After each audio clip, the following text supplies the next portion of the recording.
지금 미국의 딜레마는 뭐냐면 이스라엘이죠.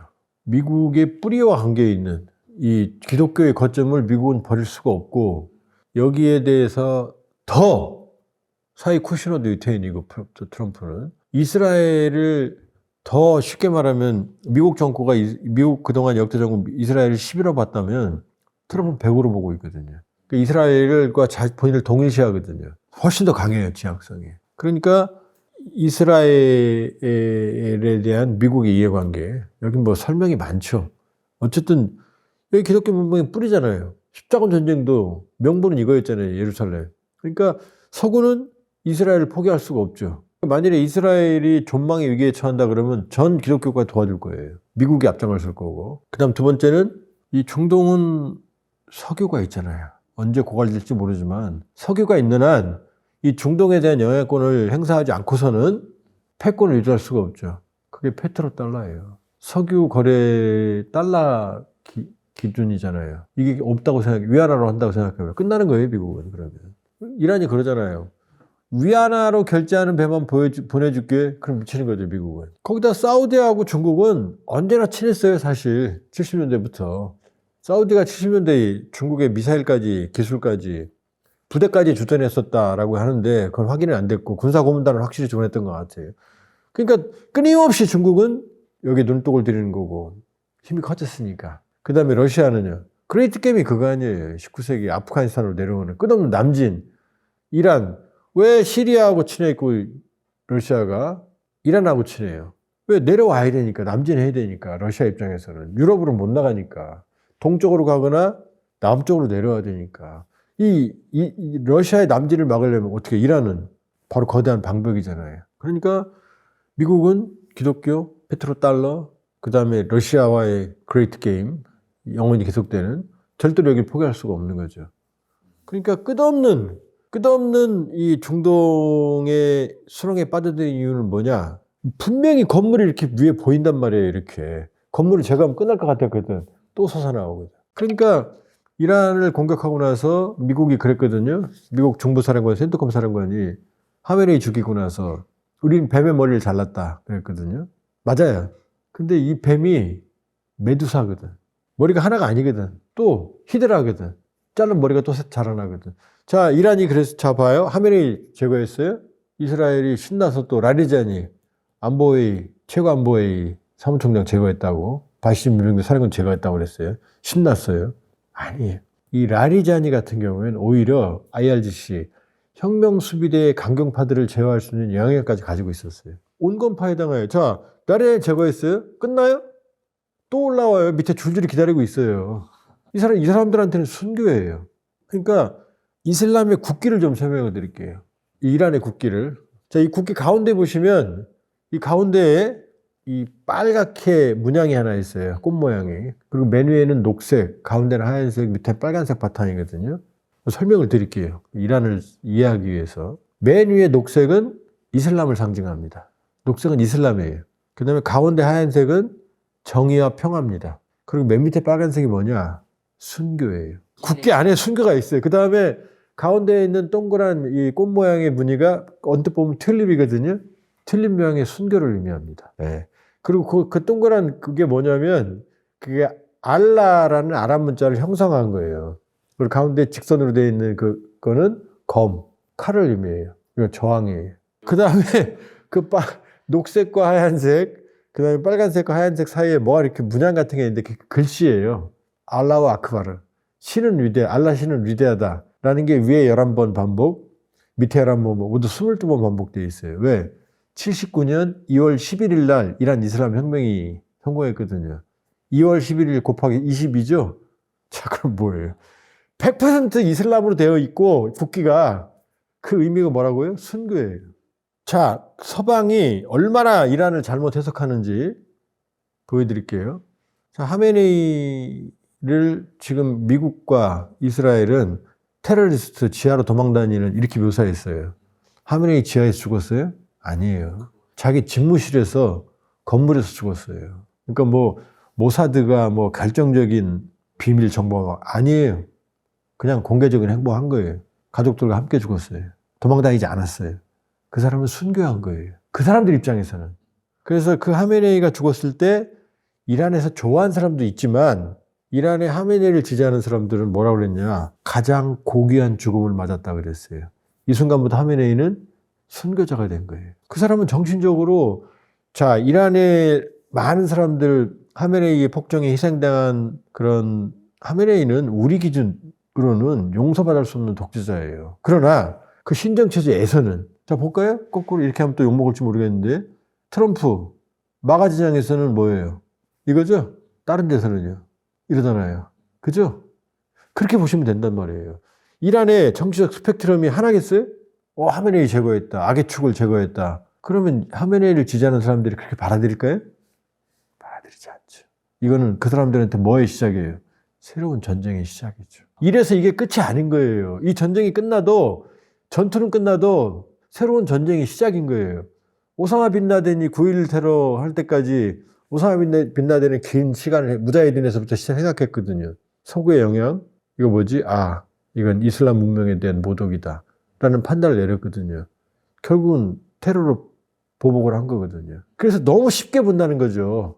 중동의 이슬람 문명을. 그러니까 지금 이 머니인사이드 시청자 여러분들도 뭐 예수가 어떻고 뭐 부활하고 뭐 마리아가 이런 거 굉장히 잘할 거예요. 근데 이슬람은 거의 몰라요. 알려고 하지도 않아요. 그냥 이슬람은 그냥 뭐 맨날 테러나 하나 봐. 왜 그냥 저렇게 시커먼 거 뒤집어 쓰고 다니지? 왜 아직도 저러고 다니지? 그냥 이상하게 보거든요. 아니에요. 세대 3대 종교 중에 하나고 이슬람 꾸란을 읽어보면 꾸란 안에는 예수도 나와요. 성인으로 나와요. 성모 마리아도 나옵니다. 모세도 들어있어요. 그 안에.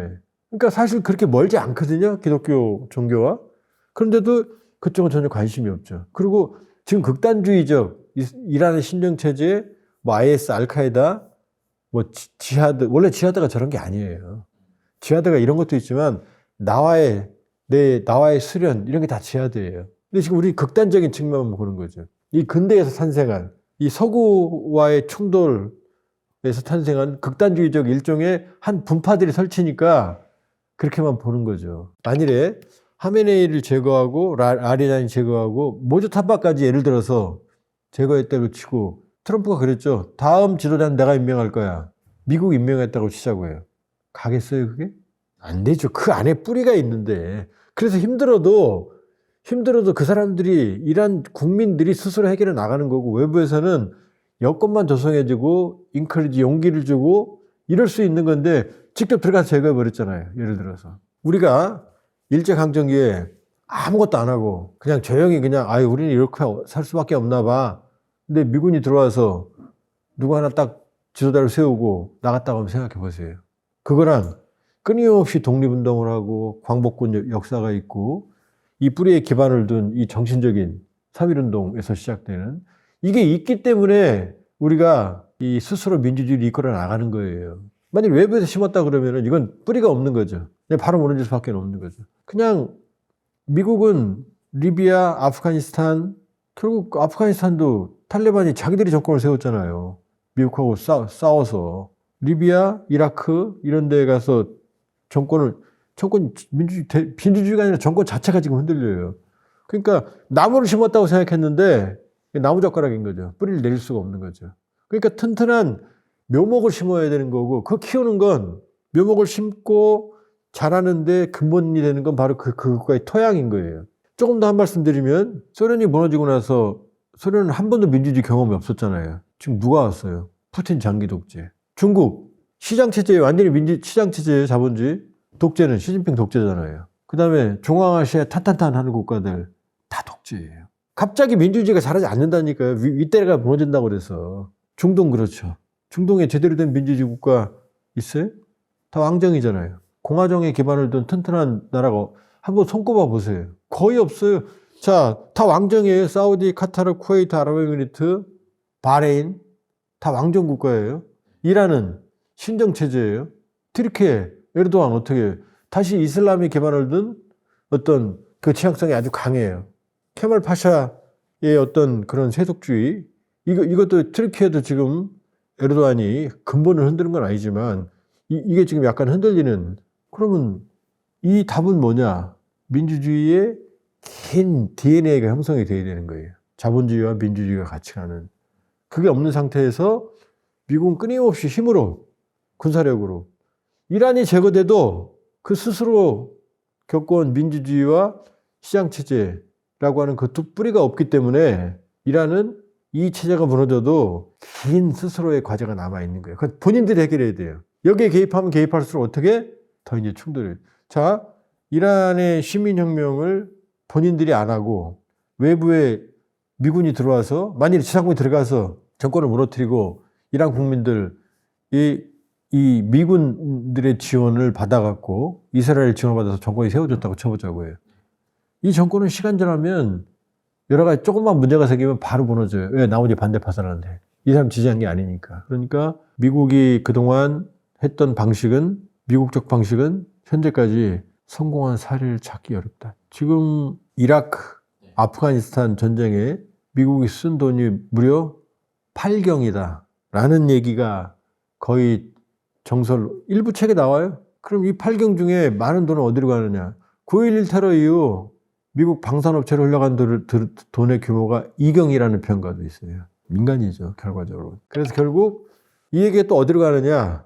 이 배경에는 미국의 군산복합체라는, 과연 그럼 이렇게 끊임없이 실패하는 전쟁이 왜 계속 반복되느냐? 그런 뿌리를 찾아가 보면 결국은 군산복합체다라는 얘기까지 나오는 이유인 거예요. 그리고 이번 트럼프, 그러면 트럼프가 이걸 몰랐느냐? 미국은, 그러니까 지금 큰 흐름에서 보면 이런 중동에 대한 무지, 무관심, 몰이해, 이게 원인일 수가 있고, 그러나 트럼프는 조금 더 다른 것 같아요. 결국 이스라엘에 대한 어떤 과도한 경사, 원인이 뭐든 이 부분도 있지만 결국은 트럼프 대통령의 어떤 본인이 트럼프 대통령의 트럼프 노믹스의 그 뿌리를 찾아가 보면은 바로 유가예요. 에너지 패권. 그러니까 트럼프 대통령이 어떻게 하죠? 왜 그렇게 기름에 환장하는지 모르겠어요. 야, 신재생 에너지 다 거짓말이야. 지구온난화 새빨간 거짓말이야. 화석연료 더 써. 지금 미국의 신재생 에너지는 괴멸적인 타격이에요. 트럼프 때문에.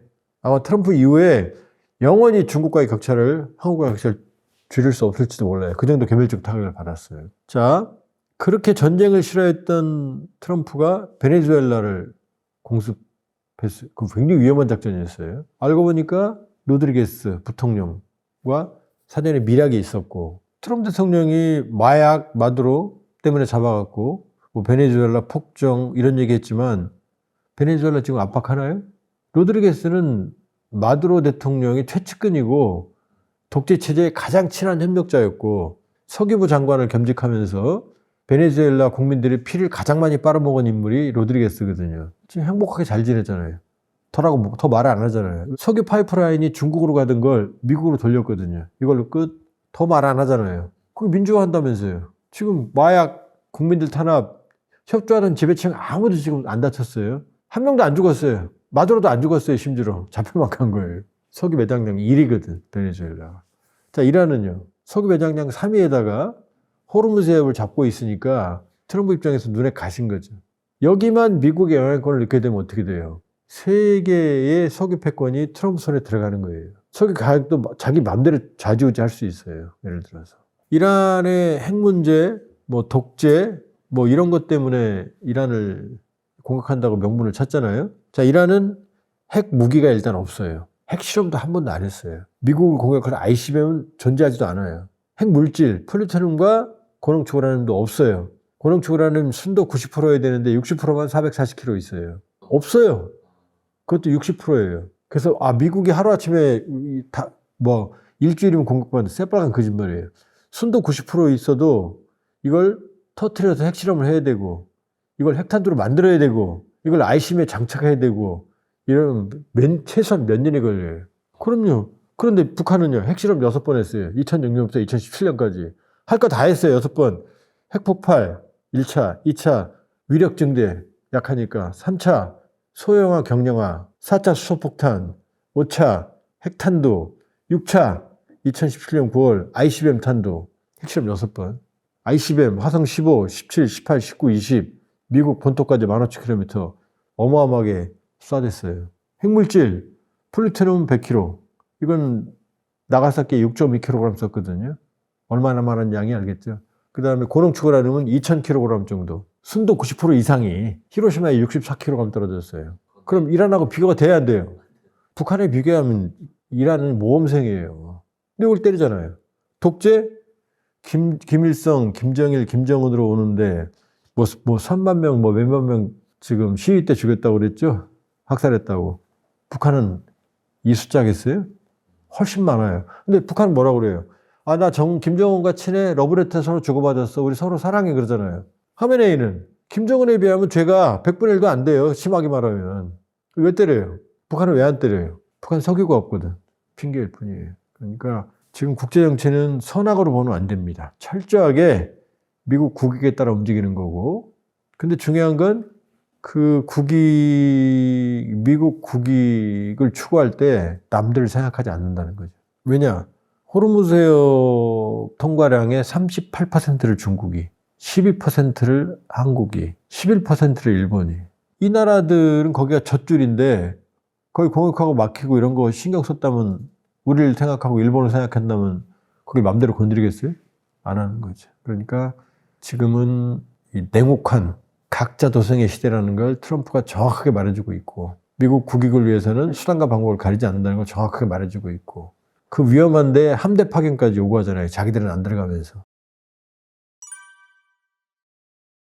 미국 중심의 시각입니다. 그러니까 서구식 민주주의, 기독교 문명에 기반을 둔 서구식 민주주의, 자본주의, 이 경험을 그대로 이식하려고 하는데 문제가 있다고 봅니다. 왜냐하면 중동의 경우에 특징을 보면 570년에서 632년까지 무함마드가 이슬람을 창시했고, 그 이슬람의 뿌리가 길게 이어져 내려오죠. 언제까지? 근대까지 내려옵니다.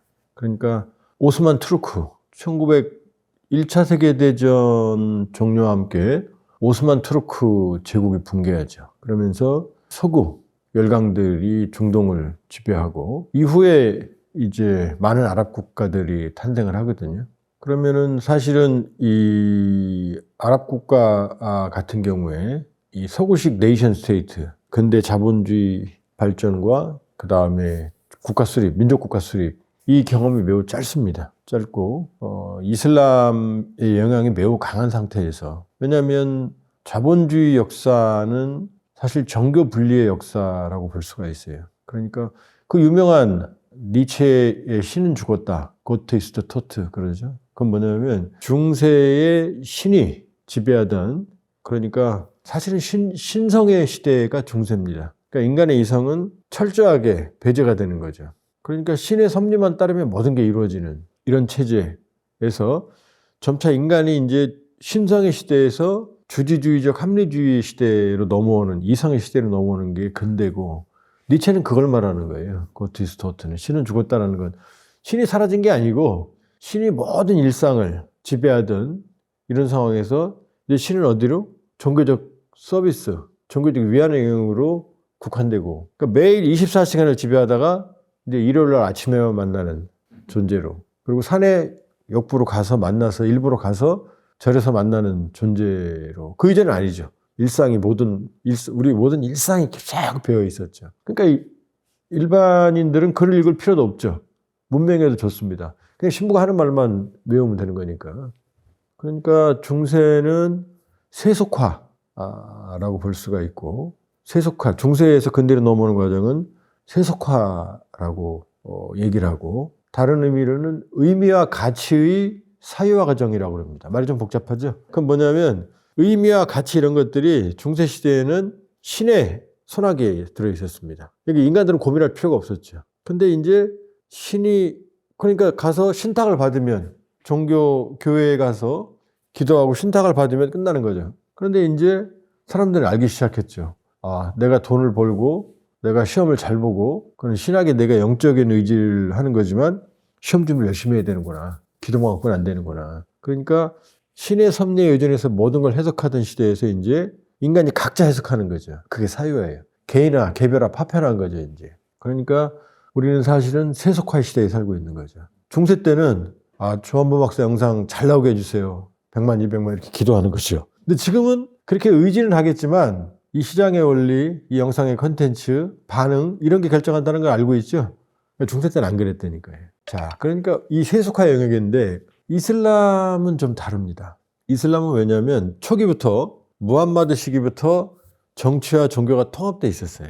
그러니까 왜 이슬람이 갑자기 그렇게 불처럼 전 중동과 심지어는 스페인 남부까지 퍼졌었던 한때지만은 퍼졌었는지 이유는 여러 가지가 있지만 이슬람은 생활 종교고 정치 종교고 세속 종교고 그다음에 종교 그 자체고 이게 다 섞여 있어요. 그러니까 이 종교 안에는 이 꾸란 안에는 어떤 신의 계시, 무함마드가 대천사 가브리엘에게 받은 신의 계시라고 하는 것들이 들어있고 영적인 어떤 위안이 되는 많은 말씀들이 들어있지만 알라신이 그러나 여기에는 결혼, 상속, 그 다음에 거래 이런 많은 일반적인 규범체가 같이 들어있어요. 그러니까 이 부족 단위로 흩어져 있던 아랍 민족들에게 그러니까 사실 무질서의 세계죠. 여기에 질서가 생기는 겁니다. 이걸 믿으면 통합된 질서가 생기는 거죠. 국가 단위에, 국가 수준에. 그러니까 처음부터 이슬람에는 정치, 종교,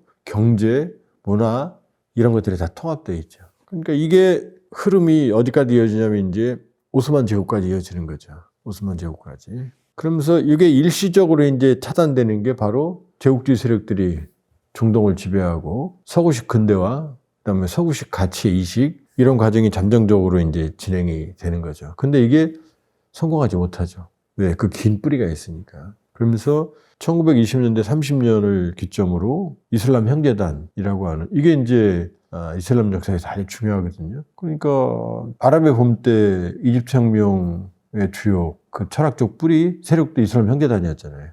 그다음에 지금 튀르키 에르도안 같은 경우도 이슬람 형제단의 깊은 정신적 뿌리를 두고 있습니다. 그러니까 다시 이제 이슬람 이 서구식 근대화라는 중간에 일종의 미싱링크는 아니지만 이게 성공하지 못하고 다시 이슬람의 기반을 둔 이제 국가들이 이제 탄생을 하죠. 이란만 완전한 식민 지배 체제는 아니었지만 나머지 국가들은 다 이제 프랑스, 영국 등에 의해서 지배를 받아 독립을 했거든요.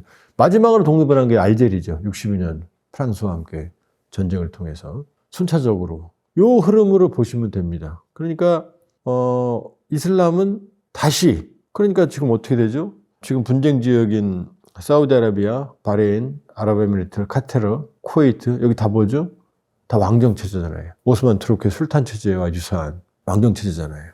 요 상황에서 바로 이슬람의 그러니까 이슬람이 언제부터 저렇게 신정 체제를 구성했느냐 그 뿌리를 말씀드리는 거예요. 뿌리부터 신정 체제였다고 사실은. 그런데 오스만 투르크까지 이어지는 과정에서 수니파 그러니까 이 술탄 체제, 그러니까 왕정 체제고 이슬람은 이제 여기에 정당성을 부여하는 그런 체제가 이제 본격적인 전환점을 맞게 되는 게 이란 혁명입니다. 이란 혁명, 호메이니, 루홀라 호메이니가 이 벨라에테 파키흐라고 하는 신정 체제의 철학적 기초 이론화를 합니다. 그러니까 시아파 안에서도 원래 보통 전 세계의 한 90% 정도는 순위파입니다. 그리고 한 17세기 이란의 샤파비 왕조가 들어서기 전까지는 이 시아파는 더 작았어요. 근데 이란의 샤파비 왕조가 들어서면서 오스만 투르크하고의 경쟁, 본인들의 정체성, 주변국과의 관계 때문에 이 본류가 아닌 순위파가 아닌 시아파 그중에 12~2만파를 국교로 정합니다. 시아파를. 그러면서 지금 그 시아파 벨트라고 하는 국가들 있죠. 아제르바이잔. 이게 사실은 다 이 사파비 왕조의 영역이에요. 그러면서 여기에서 이제 시아파가 정체성을 확립하기 시작을 하는 거죠. 그런데 그러니까 이 시아파 안에도 두 흐름이 있습니다. 하나는 이제 이라크 나자프. 왜 나자프가 왜 중요하냐면 시아파의 일대 이맘 알리의 무덤이 나자프에 있거든요. 그러니까 시아파의 성지는 이라크에 더 많아요. 이란보다는. 그래서 이라크 시아파를 나자프 학파라고 그러고 이란을 콤 학파라고 그러거든요. 콤 중심에. 근데 이라크 나자프 학파 전 세계의 더 영적인 영향과 존경을 받는 인물은 바로 알시스탄이라고 하는 나자프에 있는 분이에요. 이분은 1930년생, 나이도 고령이죠.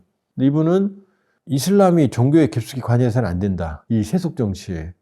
그러나 필요할 땐 또 개입을 해요. 그러니까 IS가 창궐을 할 때 이분이 저건 막아야 된다. 극단은 막아야 된다. 라고 해서 이라크 민병대들이 만들어지고 싸우게 되는, 그 존경을 많이 받아요.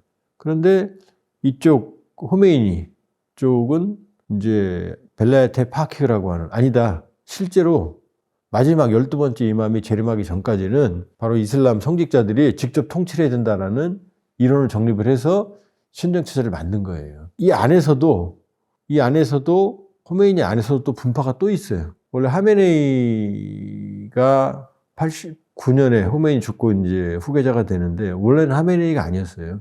몬타질이라는 사람이었어요. 이 사람은 죽을 때까지도 존경을 받았습니다. 왜냐하면 하메네이의 과도한 이 신정체제를 비판했고, 그리고 이란의 정치범 학살에 대해서 반대했거든요.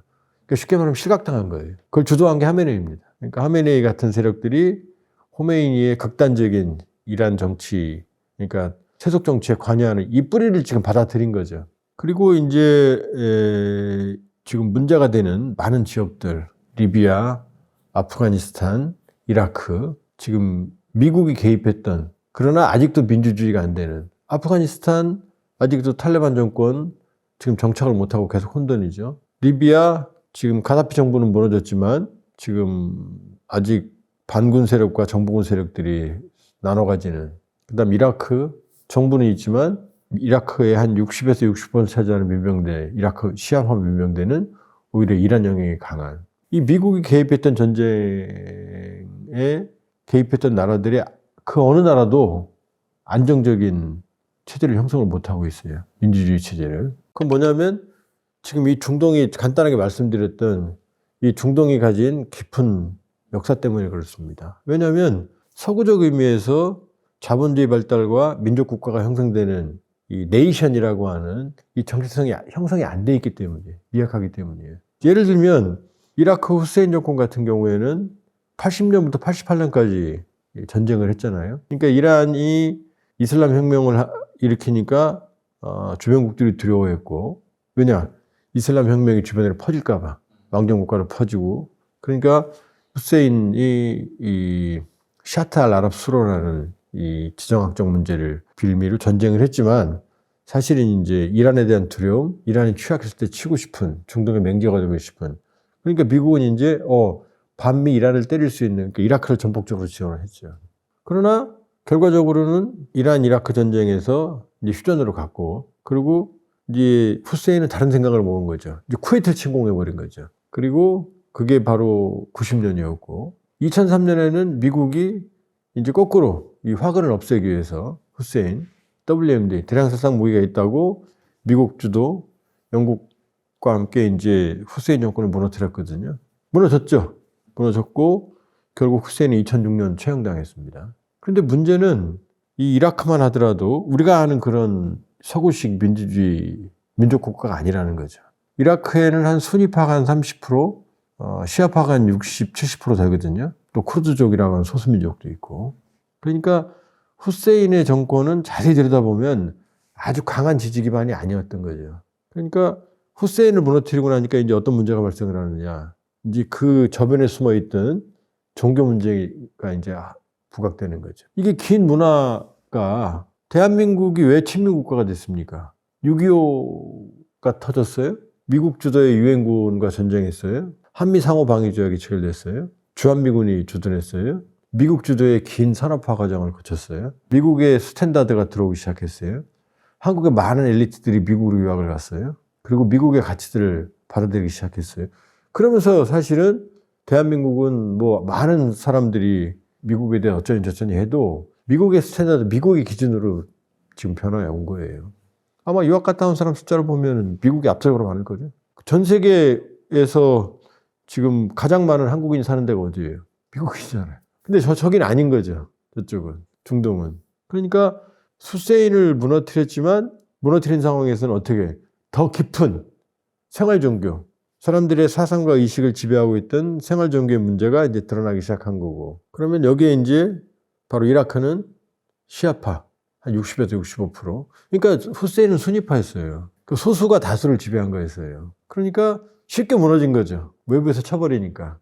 왜? 이 종교 분쟁, 하더라도, 차이만 하더라도. 리비아를 볼까요? 리비아 독재자였지만은 카다피는 소수민족인 베두인족이었습니다. 그러니까 아주 강력한 지지 기반이 있었던 게 아닌 거죠.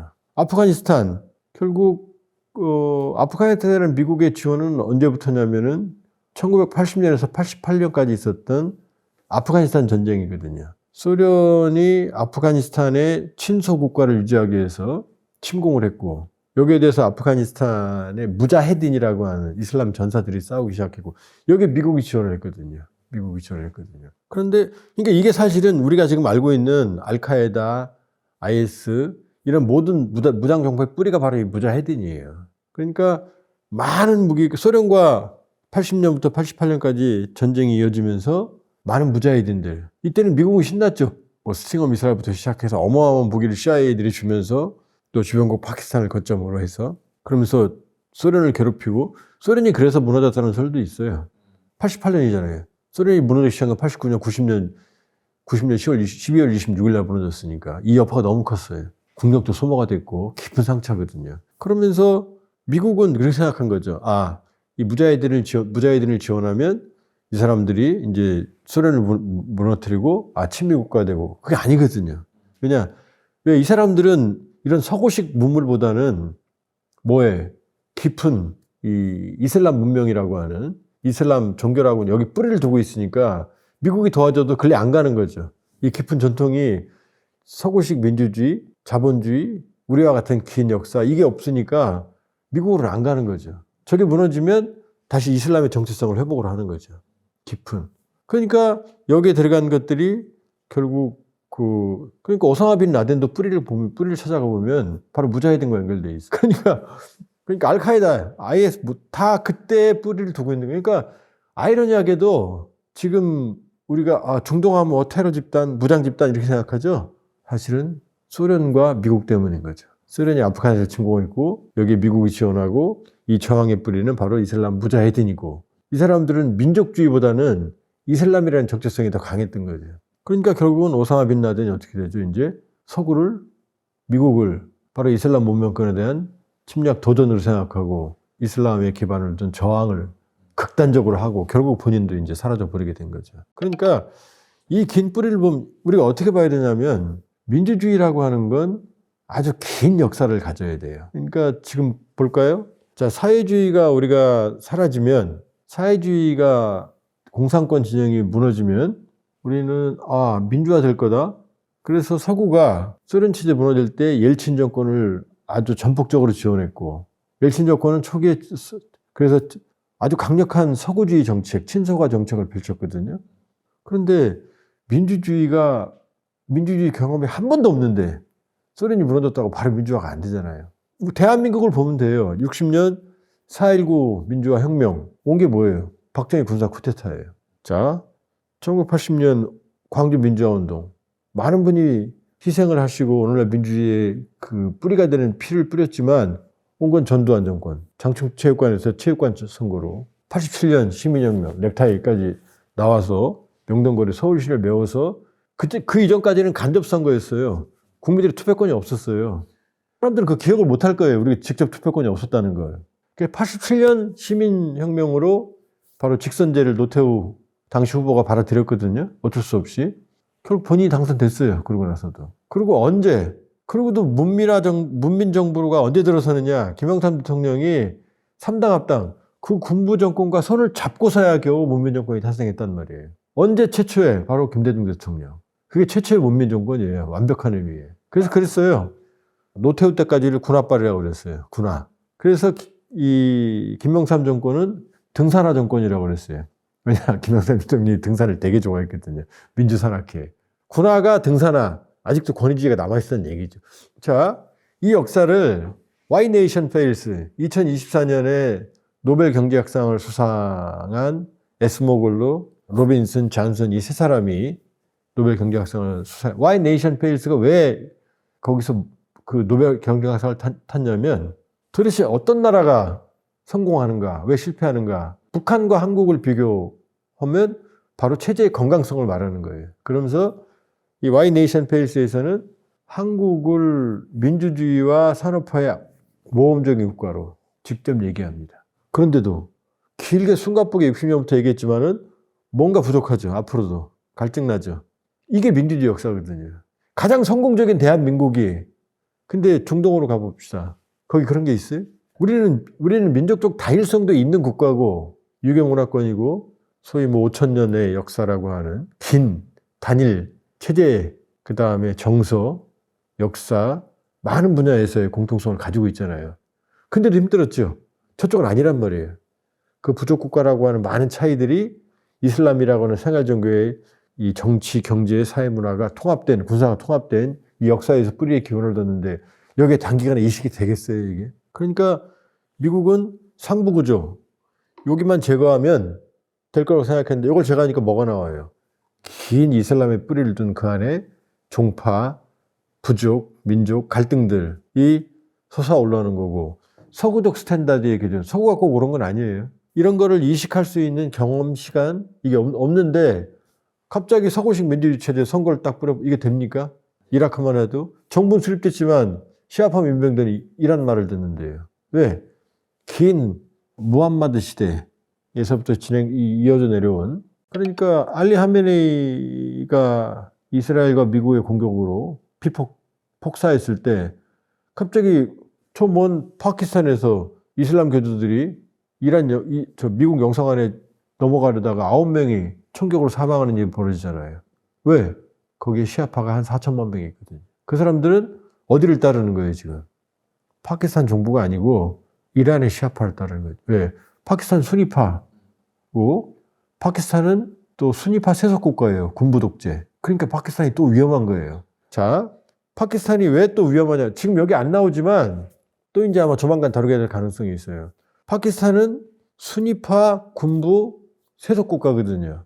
그런데 파키스탄에는 또 누가 있느냐? 시아파도 있지만 TTP, 파키스탄 탈레반이 있어요.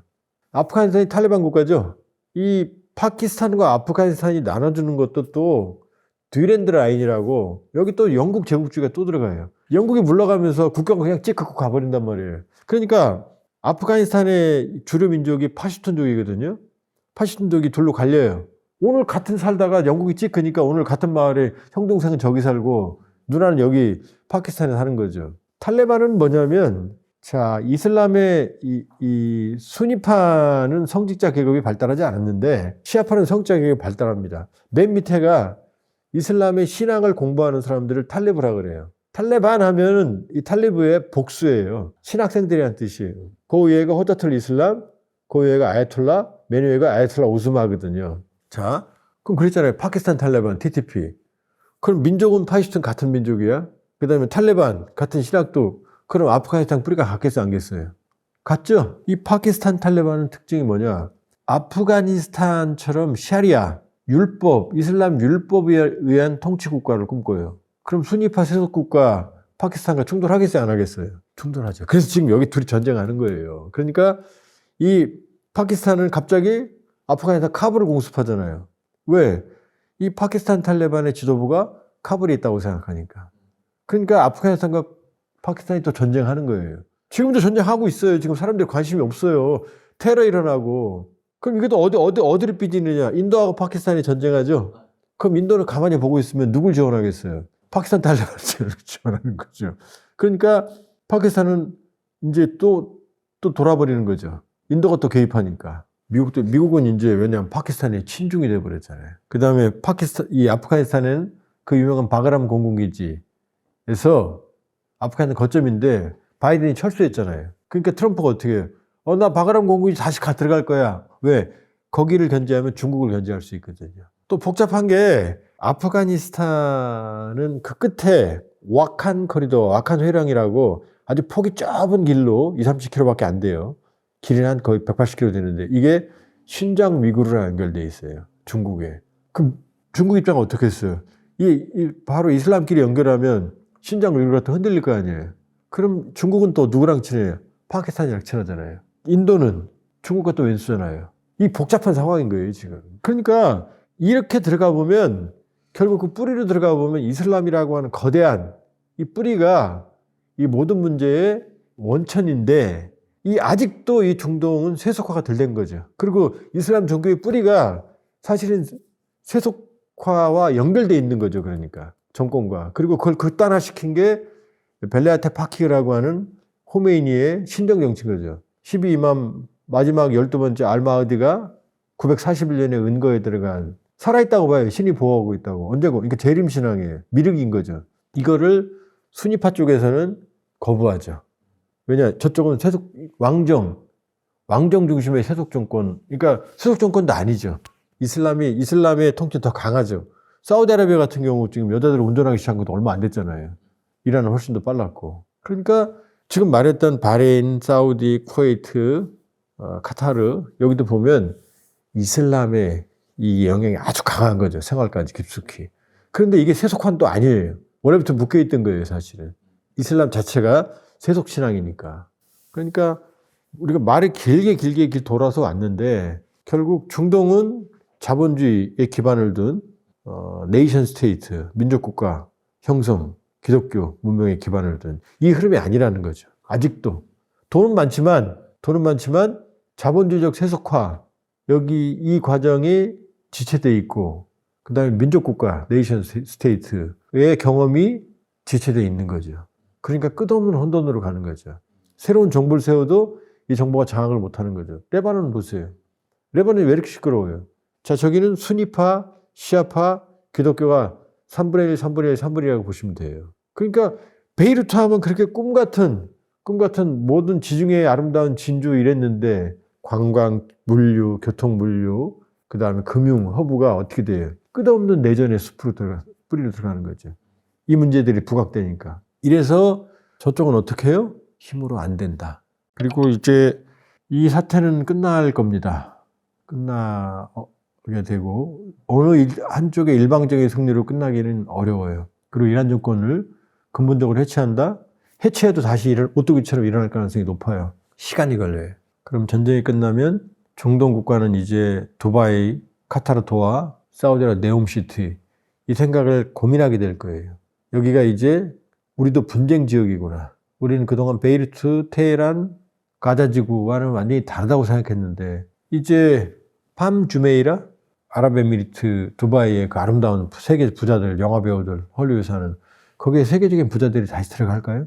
이제 아랍에미리트 한 번은 두바이에 한 번 가보고 싶어하는 관광지로 사람들이 생각할까요? 베이루트가 원래 그랬어요, 레바논이. 그렇다면 이 전쟁이 끝나면 이 중동 국가들은 그런 어마어마한 네옴시티 같은 새로운 미래도 생각하지만 이걸 위해서는 안전하려면 어떻게 해야 된다? 어마어마한 국방력, 미국에 의존하지 않는 이 나라들이 다 미군 기지가 있거든요. 바레인, 카타르, 아랍에미리트, 사우디아라비아, 쿠웨이트 특징이 다 미군 기지가 있어요. 미군 기지가 있으면 해결될 거라고 생각했는데 전쟁의 황화에 휩싸이는 거죠. 그렇다면 이 중동 국가들은 이제 유럽이 우크라이나 전쟁으로 암스 컨트롤, 군비 통제가 아니라 군비 경쟁, 암스 레이스로 갔죠. 아마 중동도 그렇게 될 거예요.